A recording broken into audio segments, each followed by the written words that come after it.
ஓம் சனி பகவானே போற்றி போற்றி. என் அன்பு குழந்தையே, இந்த மங்களகரமான தினத்தில் உனது பிரச்சனைகளை தீர்த்து வைக்க குச்சனூர் சனி பகவான் உன்னை தேடி வந்திருக்கிறேன். இந்த பதிவை முழுமையாக கேள் தங்கமே, என் செல்ல பிள்ளையே, என் அன்பு குழந்தையே, என் கண்மணியே. ஒவ்வொரு முறையும் உன்னை நான் நம்பிக்கையோடு இரு, பொறுமையோடு இரு, பொறுமையாக காத்திரு என்று கூறிக்கொண்டே இருக்கின்றேன். நீயும் நான் கூறிய வார்த்தைகளில் நம்பிக்கை வைத்து பொறுமையாக காத்து கொண்டுதான் இருக்கின்றாய். காலங்கள் மட்டும் கடந்து கொண்டிருக்கின்றது. காத்திருப்புக்கான பலன்களையே இன்னும் நான் என் வாழ்வில் பார்த்ததில்லை அப்பா என்று வருத்தத்தோடே காத்திருக்கின்றாய். இன்னும் நான் காத்துக் கொண்டேதான் இருக்கின்றேன் அப்பா என்று நீ கூறும்போது அந்த வார்த்தைகளில் இருக்கும் வழியை நான் உணராமல் இல்லை. காத்துக்கொண்டே இருக்கின்றேன், காலமெல்லாமும் காத்துக்கொண்டேதான் இருப்பேன், எப்போதுதான் நடக்குமோ என்று நீ கூறும் வார்த்தைகளின் அர்த்தங்களை நான் அறியாமல் இல்லை.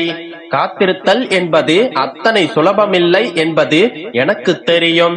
ஆனால் காத்திருப்பதால் எத்தனை பலன்கள் காணப்போகின்றாய் என்பது உனக்கு தெரியுமா? ஆம் கண்மணி, காத்திருப்பு என்பது ஒரு தவம் போன்றது. அந்தி காண வேண்டும் என்றால் பகல் முழுவதும் செல்ல வேண்டும். நிலவு காண வேண்டும் என்று ஆசை வைத்தால் இரவு வரை பொறுமையாக காத்திருக்க வேண்டும். குளிரை தாங்கி குளிரோடு காத்திருந்தால்தான் வசந்தம் நம்மை வரவேற்கும். கவிதை உருவாக வேண்டும் என்றால் கூட எண்ணம் உருவாகும் வரை காத்திருக்கத்தான் வேண்டும். இங்கே இவ்வுலகில் காத்திருக்காமல் எதுவும் இல்லை. உன்னுடைய இரத்தத்தில் உருவாகிய உன்னுடைய பிள்ளையை கையில் ஏந்த வேண்டும் என்றாலும் கூட 10 திங்கள் நீ காத்திருக்கத்தானே வேண்டும். ஆனால் எந்த காத்திருப்பும் இங்கு பலன் தராமல் போனதில்லை. பகல் முழுவதும் காத்திருக்கும் ஒருவர் அந்தியை காணத்தானே வேண்டும். இரவு வரை பொறுமையாக காத்திருந்தால் நிலவை காணாமல் இருக்க முடியுமா? கடும் குளிருக்கு பின் வசந்தம் வந்துதானே ஆக வேண்டும். எந்த காத்திருப்பும் வெறும் கரங்களோடு அனுப்புவதில்லை. காத்திருக்க கற்றுக்கொண்டால் காலமெல்லாம் வெற்றி வரும்.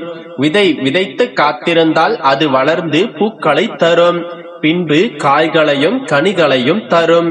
மரத்தை நட்டவன் பூக்கள் வரும் வரை காத்திருந்து விட்டு பொறுமை இல்லாமல் பூக்களை பறித்து விட்டால் காய்களும் கனிகளும் அவன் கைகளில் கிட்டுமா?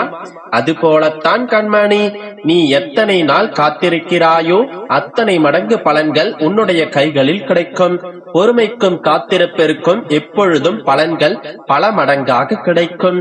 காத்திருப்பு என்பது ஒரு தவம், நீண்ட தவம். எத்தனை ஆழமாக தவம் புரிகின்றாயோ அத்தனை அரிதான வரங்களை நிச்சயம் நீ பெறுவாய். எனவே காத்துக் கொண்டேதான் இருக்கின்றேன், எதுவும் நடக்கவில்லை என்று வெறுமை கொள்ளாதே.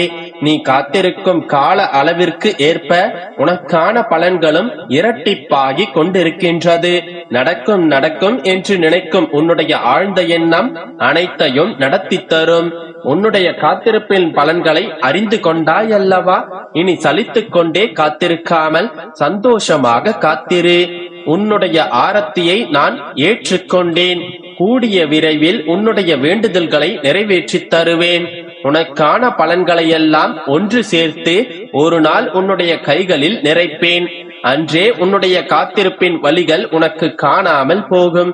சந்தோஷத்தின் உச்சத்திற்கே நீ செல்ல போகின்றாய். என் மகளே, சந்தோஷமாக காத்துக் கொண்டிரு. நம்பிக்கையோடு இருந்தால் நல்லதே நடக்கும். யாமிருக்க